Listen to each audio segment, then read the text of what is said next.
Nice.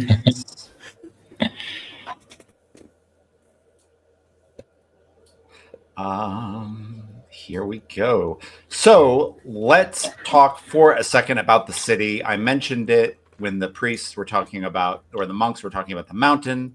The city is kind of like a myth and a quest that is not rollable, right? It's not there. It is something that is kind of an end game vibe. Yeah. It is definitely kind of an homage to the game that this is a cousin of, Into the Odd, which is all in a city called Bastion. Does Mythic Bastionland take place before that Mythic Bastionland, or Into the Odd? Does Mythic Bastionland take place kind of at the same time? Is time all intertwined? Is it? I think those are questions that I'm just not interested in answering definitively, and I think Chris McDowell seems not to want to either, which I think is cool. Finding out like what the city is kind of one of the little fun parts of the game. It can be heaven. It could be, building a utopia. It can be something much stranger than that. So yeah, it's just kind of in the mythos of the game, and I just wanted to kind of talk about it because I mention it in some of the please wait text, and I mentioned it in game a second ago, and I just wanted to just talk it's about also it's also a direct reference to the Grail quest, right, like in the sense of like like the city is where the Holy Grail is, kind of. So when they say the city quest, it's like, oh, go find the Holy Grail. But I think very specifically, the game never says Holy Grail because that's too Christian, right? Like, the game is specifically like de-Christianizing like the Arthurian like mythos, right? Right. Awesome. Yeah. Cool. As a non-practicing Jew who loves Arthuriana, I totally dig that. So rock on. Let's do it. I'm here for it. Yeah, I like how. Yeah, I like the mythology of the game. I think it's fun, and I'm enjoying that part of it. I didn't put that together, that the city is where the Grail is. That makes a lot of sense. You kind of can't decouple the Grail from the blood, and then you're right back in it. Got it. Interesting. Cool. Thanks, Thomas. I appreciate that. Great. Yeah, I think the mountain looms behind you, but Matron Mount is where you're heading towards. Do either of you have anything to say to these monks, or offer to them, or is it just like keep on going, Jay? Brock does. I have like these preserved fish, and so I will offer them like your backpack. I come with preserved fish. And so, come with fish. Yes. I offer them one of my preserved. I leave as an offering one of my preserved fish.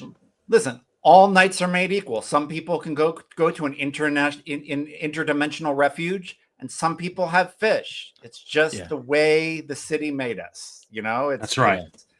All equal. I'd like to say that they look as puzzled as receiving the fish as I was reading it. Right? Like when I read that, I was like, huh. Okay. All right. And I think that's like, I was like, that's cool. But so that's that's the monk's vibe, is like, yes. Thank you.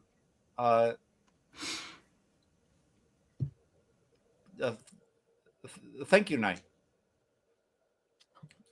We appreciate it.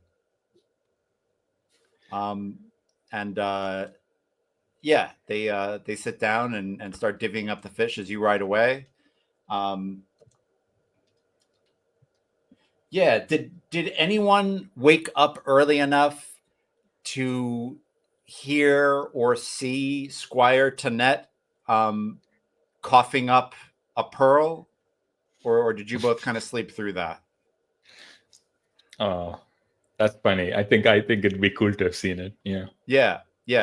I think Jade, you mind if Brock kind of sleeps through it this time? Yeah. Because I think I was gonna say, if it's okay, maybe Brock sleeps through it because he may have seen it once or twice before. Yeah. But I think he hasn't figured out how to talk to her about it.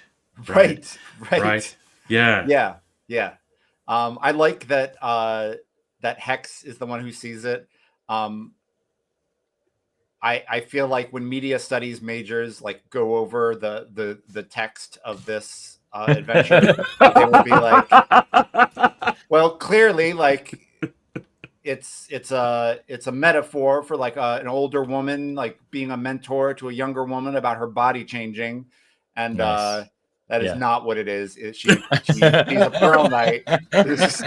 She's a Pearl Knight, and she coughs up pearls. And so, now that you said that, Judd, I have no choice. But I have no choice. I go up to Tenet and I say, I once fought the Pearl Knight in a tournament. Did you? Yes. They fought well. Almost. It was a close match, and I think we both earned each other's respect.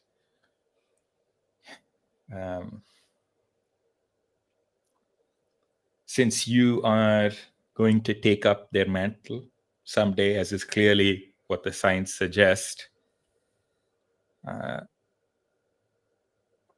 I would like to make you promise here and now that if this quest leads to violence, you will not participate.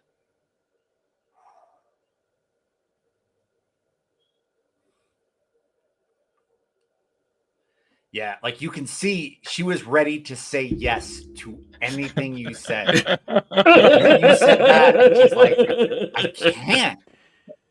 And she's like, Regent, I'm a sworn squire. If doing violence might be my duty, I might have to. My arms might be the difference between a quest completed or a quest incomplete. I am sorry, I cannot make that promise to you.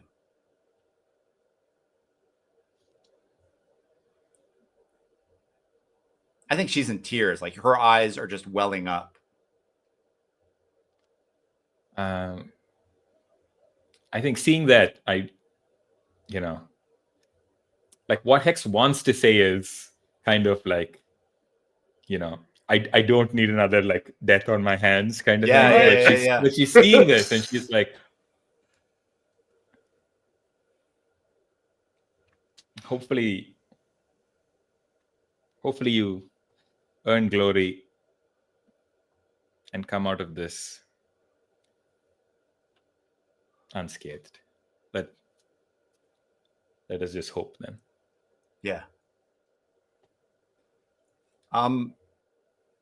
Is it cool if she like puts the pearl in one of your saddlebags when she's getting your horse ready? As like a sneaky gift? Nice. Yeah. Cool. I think she also has a power, like the Pearl Knight has a cool power where whoever has one of her pearls, she can see through their eyes. But I think Squire Tanet like is still figuring that out. So if that becomes a game thing, I actually might make her roll or make Jay roll for her to see if she can do it. Because I think she's not fully the knight yet, and she hasn't fully realized that power. Nice. And she might not be able to do it until she can like get to the ocean. I don't know how this works. We're figuring it out. But until she meets a seer, like and gets the title of official. Yeah. Nice. Awesome. Yeah. I love the idea of Brock waking up and having no idea that this like really intense interplay happened. And yeah, I think the next day you all reach Matron Mount. And you know, it is it's fantastic. I think a camp has been set up by the holy folk of the seers. I would think they have like kind of a group of holy people who kind of see to them and set things up and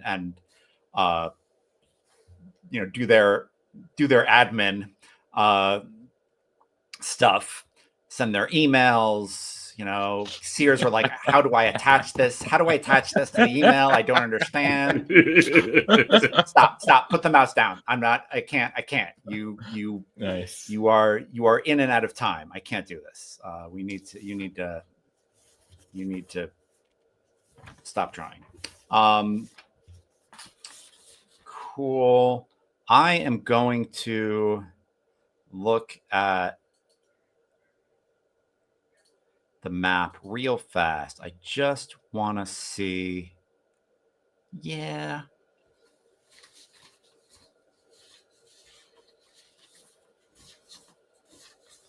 I think that's closer. Okay.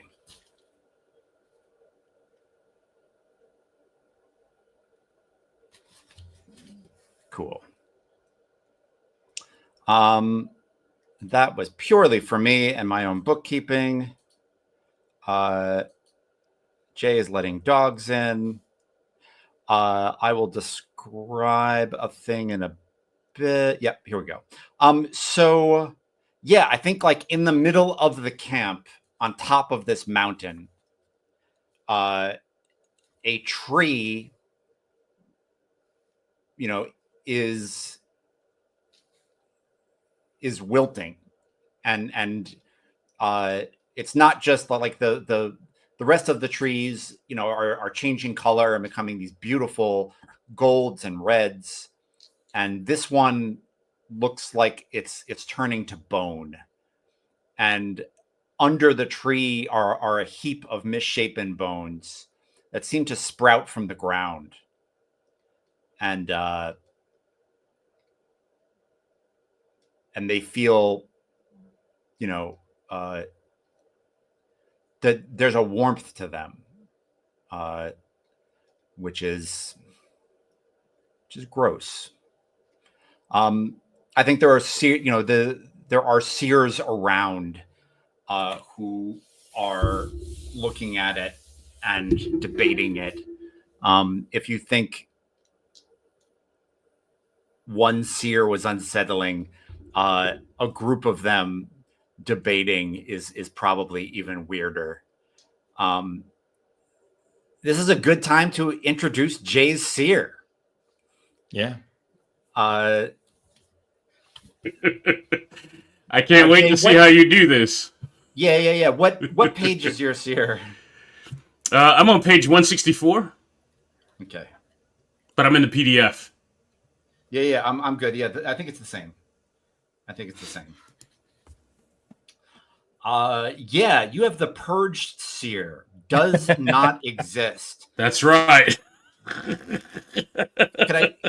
Can we just have a peer who like spits bad poetry? Like, can we just have that? Like, why do I have to get all these cosmic seers out of you? A dark, cold void where a seer once was.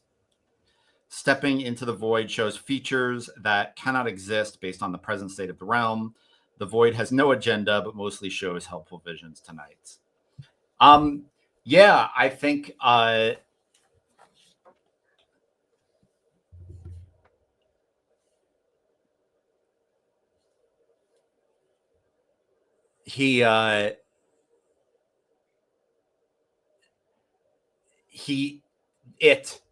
They. Yeah. Yeah, there is a hole in the world in the shape of this where this seer should be. And they look, you can see them, right?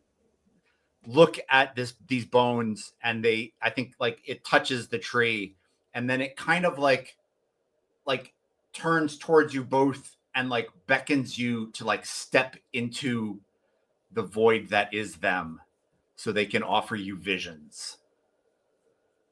I think Brock sighs out loud, shakes his head. He says, "Man, I hate this part."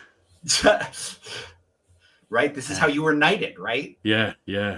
And then he walks on over. Yeah. Duty bound. Yeah. Look like you're doing yoga, Judd. I'm trying to like not get my foot asleep. This sitting on the floor thing might have been just a big damn mistake. Like it just might have been. I think it's good for my hips in the long run, but boy, I am. Yeah, I got to move around a bit. My foot fell right back asleep, so I'm just trying to figure it out. But I am zoned in on this game. Don't have no like. I'm in. I'm here. It's good. The blood is moving, but yeah, my knees not so much. Cool. Yeah. Thomas, does Hex walk into this void? No, I'm gonna let Brock handle this. Yeah. Got it. Awesome. You walk into the void and get a vision of the Bone Slayer, the upholder of the Bone Law.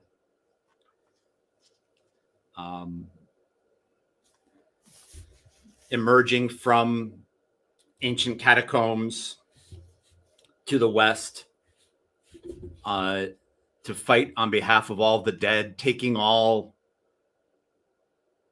challengers.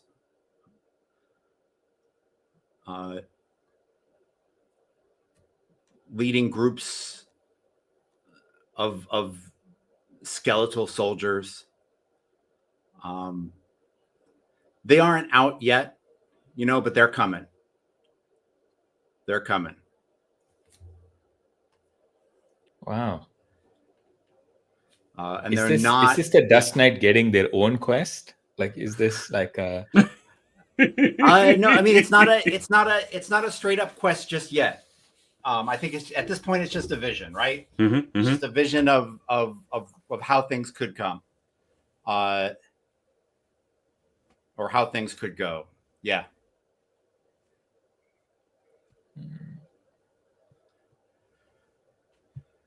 What is Brock's reaction? Like, what is his whole domain was just turned, ass over tea kettle by a specter, and now he's getting a vision of a knight made of bone. Like what? Right. I think when he emerges from the void space,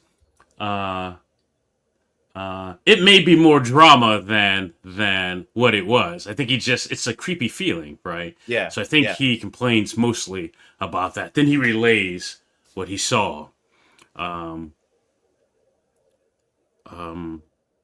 The specter is of death, the unlife, and these bone things seem to be of the same nature. Are they connected?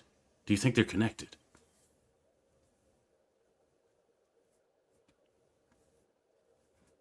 They may be, if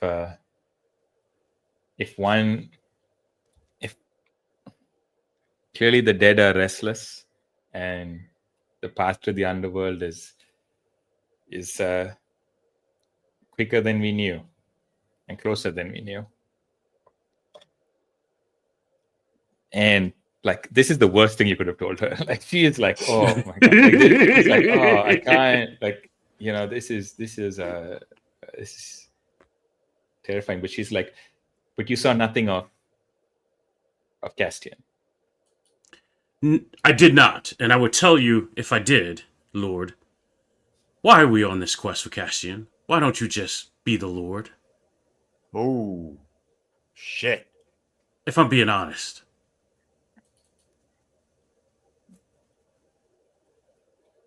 Do you expect me to ignore the final request of Lord Caracas?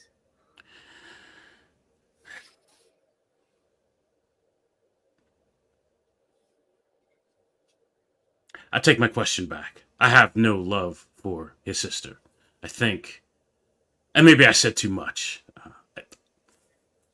She's not going to be Lord day one when you bring her back. She's not ready for that. You're going to be the Lord. Or it could all just go sideways and she decides to do whatever with the Southern Hold. Then what? I think it's just all bad. But I'll do what you say. In good faith, 100%. But whether she will be a noble ruler or not that's for us to find out. But she will be the ruler. Or at least I will find her. And then we will see what happens. I was coming here hoping for some guidance because night. There it is. It's a sign. This is the omen. Nice. Wow, she's gonna do that for a while. Because the fear in my heart is that once we find Castian, she is not how we remember her. And there is no way to...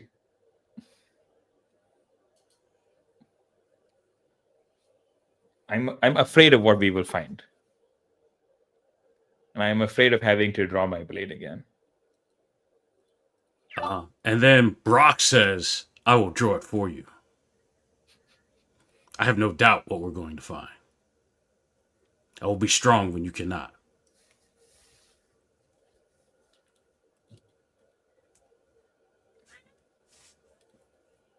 And will you carry my body back if I am to fall?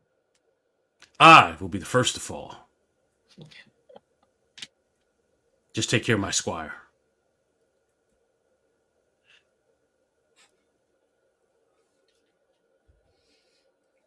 I think she was, away for that. She didn't hear that. Nice. I was gonna Yeah. Because I think his sentiment is the same as Hex's. Is if we can keep her from violence, right? Doing violence, man, that's fantastic. Yeah. But at the same time, like, she needs to earn glory to become a full right. Knight, right? Like, so right. I don't want to deprive her of that either. So it's a complicated thing. And I think Barack is on the overbearing father side in that we'll figure out how to get you some glory, but right? Even if I got to take it from somebody else and give it to you, right? Rather than So I think that's where he is. Okay. I think I'm going to step into the void. Okay. Nice. Because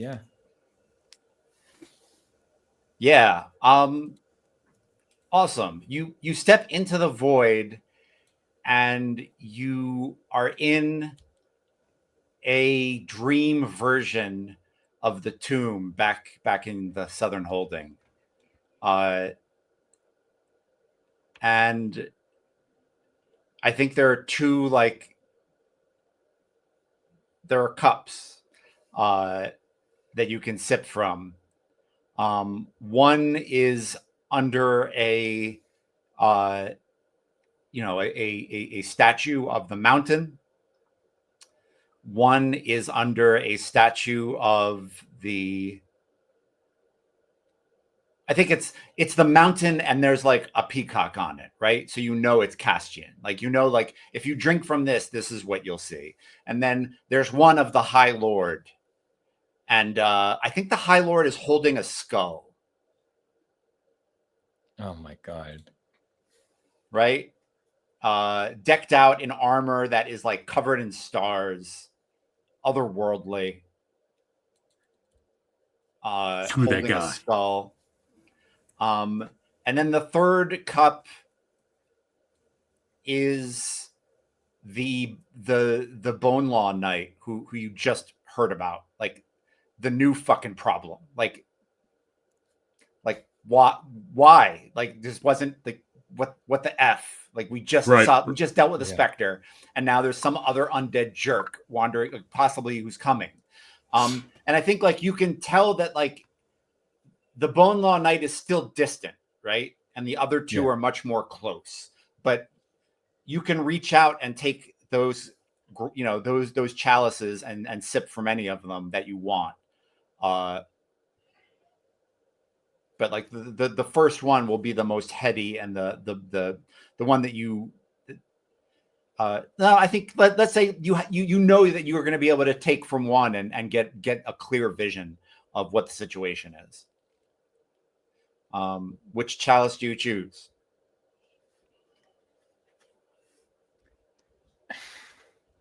Damn. Like I'm so worried this High Lord is going to become a problem. But there's a part of me that's also like, if I get Castian back, it might be her problem. So right. Right. Is there any part of Hex that's like, but if I just bring Castian back and make it her problem, and then she dies, is that my fault? Like, is there just, you know, like how much guilt, I guess, how much guilt is there? The thing is, like, I'm like, a part of me is like, there's no bringing her back, right? Like, you know, I'm worried that there's no bringing her back. Like, I'm finding her. Like, I think I can do that because that was my quest. I have to find her. Like, bringing her back is not up to me, right? You know, so that's a healthy way to look at it. Yeah. So it is. It's like it's just a hope that. Like, I'm definitely going to find her. There's a hope I'll bring her back. There's a hope that this High Lord is going to become her problem rather than mine. But at the same time, I'm like, I know where to find her now. Like, I've already got the vision, right? Like, she's on the mountain. Like, I'm going to find her for sure. So, like, I think I reach for this High Lord cup just to, because that's just the one I'm like, I'm like, you know,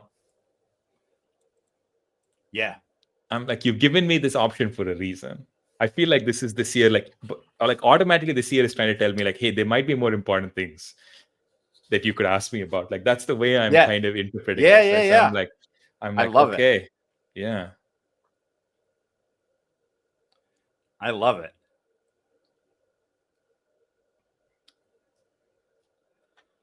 I absolutely love it.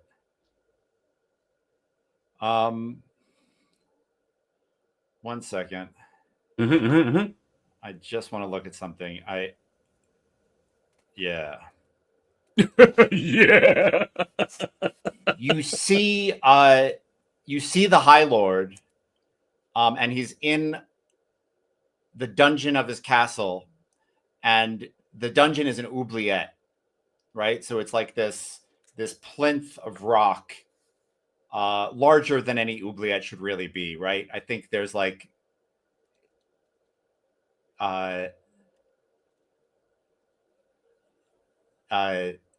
there's like somewhere in this underground space is like a waterfall. So like there's water in the oubliette, but in the oubliette is a hooded figure that you immediately know is one of the shrouded guides from the underworld.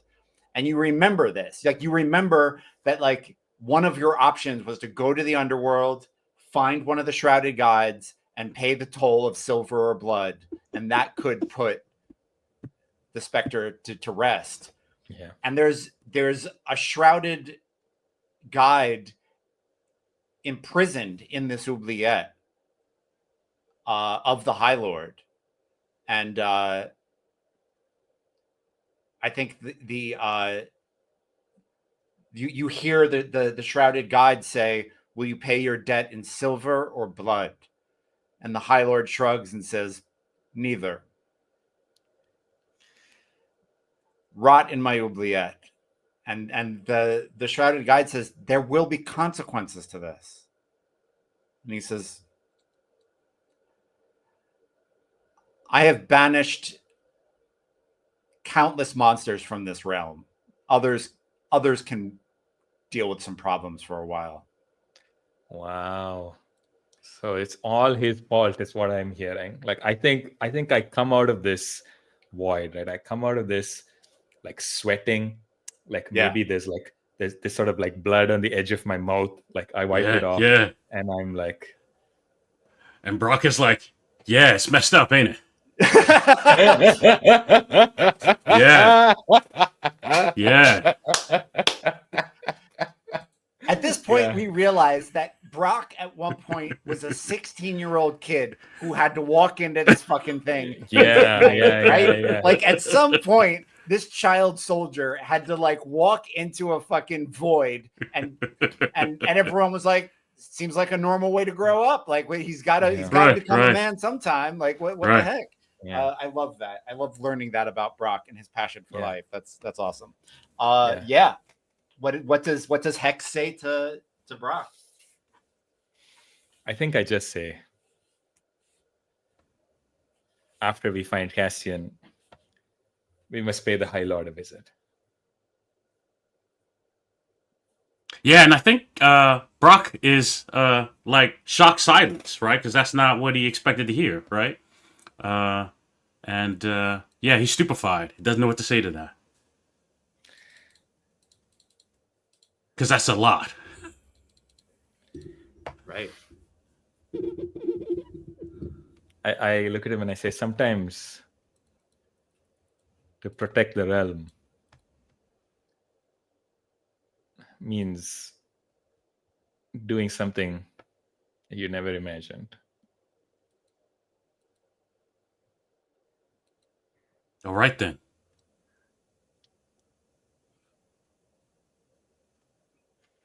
Awesome. Yeah. But like, this is like, I feel like I've made my decision to not learn something about Castian, and like I have to live with that. So I think we just ride to the mountain at this point. Like, yeah. Sounds great. You head out east with the very real feeling that that was exactly what the Seers intended, right?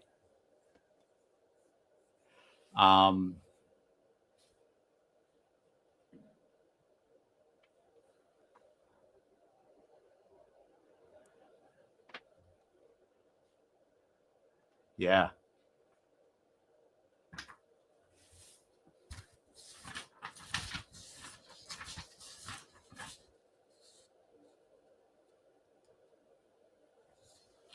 Cool.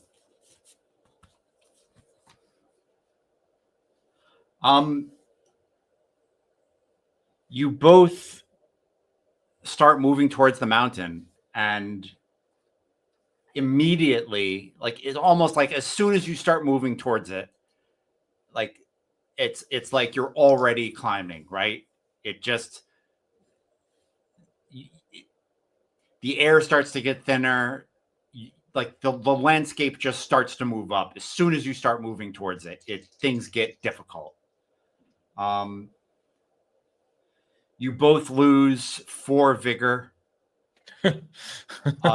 just from sheer exhaustion. Like it's just, oh my god, it's just like it's not only like, number one, it's nothing scientific, right? It's not like the air is getting thinner, although it is getting thinner. And it's not that you're really climbing the mountain. It's just like you're looking at this thing and you're like, I'm gonna have to go up that. Like it's like looking at the worst workout imaginable and just having to look at it every day, just taking up the whole damned horizon. I mean, I put the thing across 3 hexes. It's the biggest thing on the map. It's the biggest thing in the realm. It is unimaginably huge. You climbed Matron Mount which is a normal mountain, and we didn't even like, there were no rolls, there was nothing. You just went up, you just went up the goat path and it was fine. This is another beast entirely.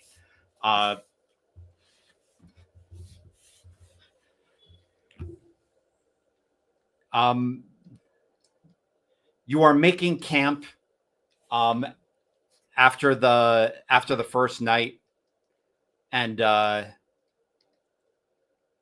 you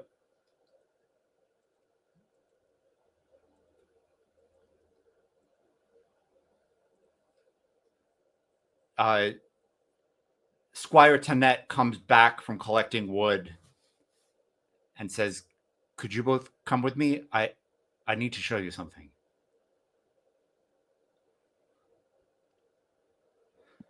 And either way, she guides you into the woods, and near a stream, there's like a little tree. There's like a little stump where a tree fell over, and on the stump is a beautiful red gleaming jewel. And I think you're like away from it, kind of hiding. And she's like, I just couldn't shake the feeling that it looked like a trap.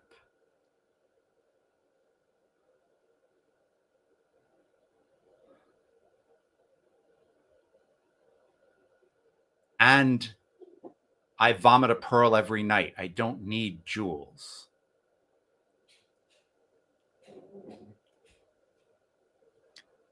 those are good instincts. What do you say, Dust Knight? Should we just leave this alone, or we see what it means?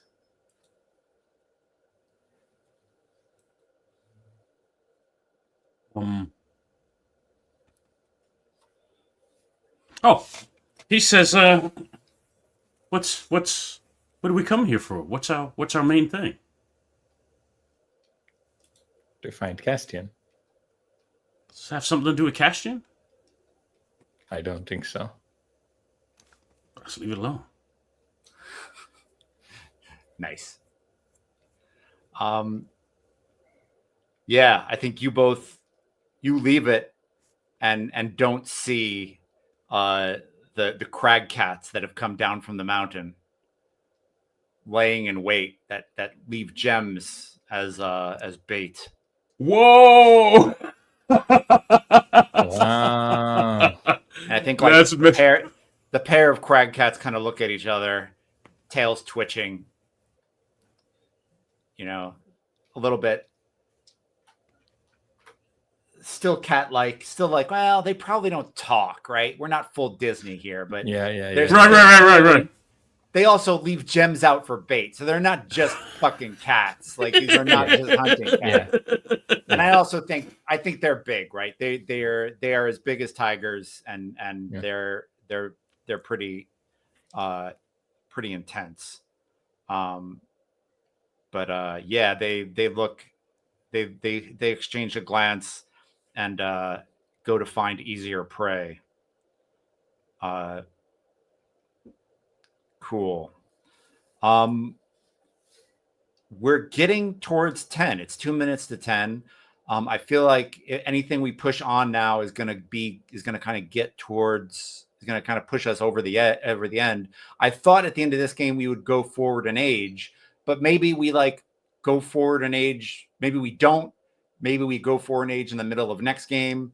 One of the rules about this game that it's in the game and kind of at the foundation that I really like is hey, play trumps everything, right? So if we make a rule, if we decide hey, at the end of the second game and between the second and the third game, we're going to fast forward an age, but play doesn't really bear that out, then we can talk about it and not do it.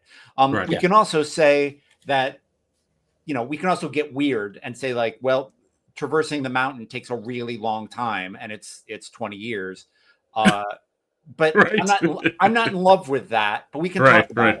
I would kind of rather just start next game climbing the mountain and like finding Castian, and we go from there. Okay. Does that sound good to folks? Yeah. Cool. We are doing a kind of reverse Star Wars where we did Empire Strikes Back the first game, and now we're doing like something else this game, and so we're not following any. And but I like it. I like that's how these games roll, and I kind of love it. No combat this game, but and it might seem like we didn't roll a lot of dice, but we actually rolled a lot of dice, and every time we were going through hexes, I was rolling to see which myth came up, which was interesting. We can talk about that kind of when we're done with the third game, and yeah, I think I know we did not roll a lot of dice, but I do feel like the dice provided interesting decision points nonetheless. So thumbs up, Mythic Bastionland. I am still enjoying the hell out of you. And there was plenty of stuff here. And honestly, I feel like after looking at the book more and thinking about it more, I feel like I can use it better. Like thinking of the myths and knights as just like a huge table with a ton of different stuff was kind of a game changer for me. I didn't like, do you need a poem? Roll a d6 and a d12. Do you need an object? Roll a d6 and a d12. Like, you've got it. You got 72 of these suckers, and it's good stuff. So thumbs up. Awesome. Anything we want to do before we kind of close it out, or feel like that's like a good place to end? Yeah. We're all right? No, okay. I agree. Yeah, I think we're good. Yeah. Cool. Let me put the no, that's not the right one. Break time. No. Starting soon. No. Oh, here we go. We're going to end the session. Thank you so much for watching. If you're watching this on YouTube and you've gotten this far, thank you. Please leave a comment. Let us know what you were thinking. I can't tell you how much joy it has brought me to like see comments on our YouTube videos. It is really cool. So if you think like, maybe I will, please do it. If, like me, you watch these first videos and say, Judd says and a lot and he bangs his knee on the mic. Yes, I do. And you know what? It doesn't matter. Like, it just doesn't matter. The game is fine. You can say and a lot, and the game is still good. If you left this saying, I could do that, you can get your friends together, get a game together, roll up some knights, grab a map, throw some myths on it, and do it. You don't have to, it just doesn't have to be a thing. If you have trouble finding a map, go to your local library. They will help you find it. If you say, I need to find a map to use in my Mythic Bastionland game, I promise you the librarian's eyes are going to light up and they're going to be like, I got you. Let's find you a map. So if you need to find a map, just local library is there for you. And we will be back. We're not going to be back next week because we're all busy, but we're going to come back in 2 weeks into the middle of August, and we will finish this up and see where this trilogy leaves us and go from there. And I think we're gonna find Castian and then pay High Lord Virilag the cosmic a visit and see what's going on. And I'm excited. I have no idea what's going to happen, and that is always a lot of fun. Thanks again, and we will see you in 2 weeks. Okay. And we will keep this up for a little bit so that when I splice this all together, I can see it. And I found that perfect picture on. Yeah, that's